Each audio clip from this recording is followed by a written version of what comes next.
I cannot believe it. Shannon Sharpe has finally made a point. He has finally said something where I am in complete agreement with him. Matter of fact, I am in such agreement here, I might have to make it through this entire video without calling him Shay Shay.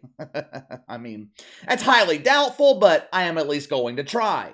When it comes to sports, we all had this tendency to live in the past. And when I say we, I'm not only talking about you and me, the fans. I'm also talking about the athletes themselves. I can remember the last couple of years of Drew Brees' career. There was a part of me that never lost confidence in him. There was a part of me that always believed that the Saints had a chance to win the Super Bowl as long as Drew Brees was on the field. It was like my eyes were telling me one thing, but my heart was telling me another. I could see the rapid decline in his game. I knew he no longer had the ability to stretch the field. But I had seen Drew Brees be heroic so many times, I still wanted to hold on to that hope that even at 41 years old, he could still get it done. I remember going to the Superdome. It was January of 2020. We had just finished 13-3, I believe, for the third year in a row. I was in attendance the year before when the Saints were absolutely screwed in the NFC Championship game by that missed pass interference call. Now, even though we had the early kickoff that day, I think we had the noon kickoff, there was a renewed sense of excitement in New Orleans. The Saints were playing the Vikings in the wild card round. It was Drew Brees versus Kirk Cousins. I was excited. I was getting ready for another long playoff run until the game started. This game right here is a prime example of stats not telling you the full story. This is why I say all the time stats are meaningless. If you look at this on paper, you would think Drew Brees played a great game. He didn't. He was absolutely terrible. The Saints end up losing in overtime, but it was a dominating performance by the Vikings. I remember looking at my friend after the game as we were walking down Bourbon Street, and I can remember telling him, "It's over. This magical run that began in 2006, it's over.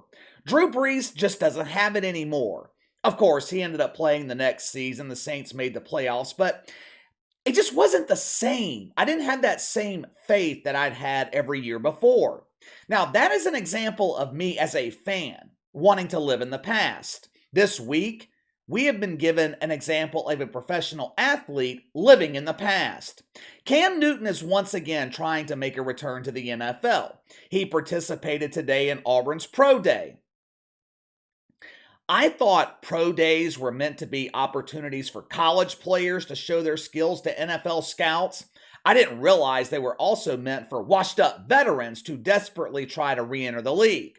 Unlike Colin Kaepernick, I do believe Cam Newton still has a role in the NFL. Colin Kaepernick, he's not qualified to clean the sweat off the jock straps, but at 33 years old, Cam Newton could be a serviceable backup. The problem is Cam Newton, he doesn't want to be a backup. He wants to be a starter. Cam Newton still believes he's the man. Now, obviously, these are delusions of grandeur. Cam Newton hasn't been the man since 2015. He posted a video to Twitter yesterday where he started off by asking a question. "Someone please tell me how these randoms keep getting jobs."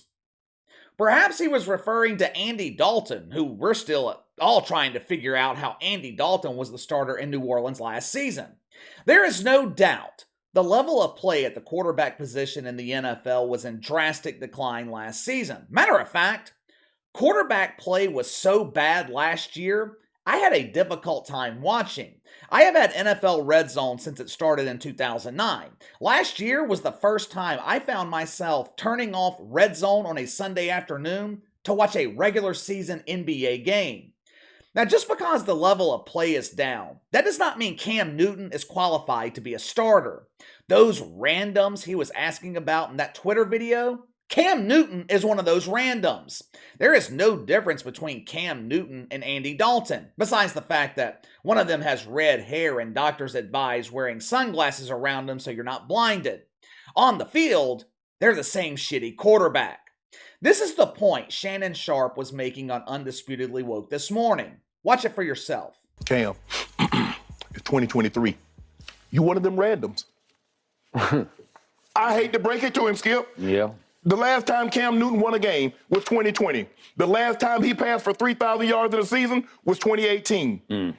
The last time he started every game in the season was 2017. The last time he started a playoff game was 2017. The last time he made the Pro Bowl was 2015. Cam is basing everything on what he once was. I don't know if Cam has looked at film from 2020 and 2021, but he wasn't good. I don't know who's in his ear. I don't know, because Skip, I'm gonna keep it 100 with you and everybody that's watching, and Cam. And him. Cam, you hadn't been good for a very long time, bro. And all you do is put down, well, how these randoms. I'm gonna tell you something. They probably not telling you in your circle. That's how the league looks at you now. I want to point something out about Shannon Sharpe, but let me get this out of the way first. Cam Newton should be a warning to every running quarterback in the NFL.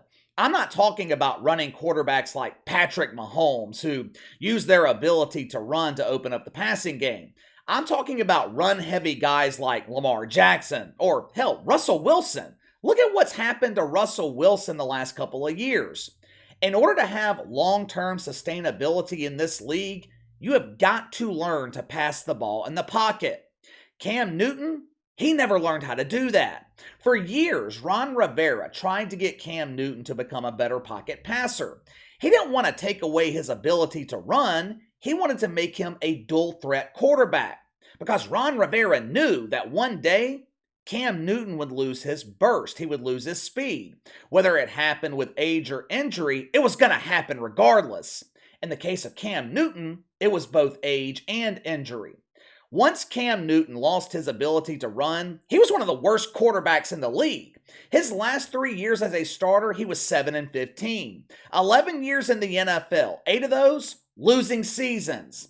This is not like Michael Jordan coming back to the NBA to see if he still got it. It's not like Drew Brees thinking about returning in Sean Payton's last season in New Orleans.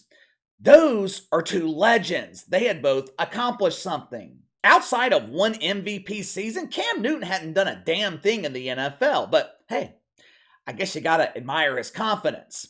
I want to show you another reason I don't want Cam Newton leading my team. The starting quarterback position in the NFL, the standards are higher than any other position in sports. Ja Morant, he can run the streets, go to strip clubs, acting like a dumbass, but once the playoffs begin, everyone in Memphis, they want him on the court. That doesn't mean Ja Morant doesn't need to clean up his act, but the expectations are different for starting quarterbacks in the NFL. You're basically the CEO of the team. You're the leader. You're expected to be smart, well-spoken. You're the ambassador of the team, the face of the franchise. You're expected to be a professional both on and off the field. Cam Newton, he replied to that clip of Shannon Sharpe. He posted his response to Twitter. Check it out for yourself.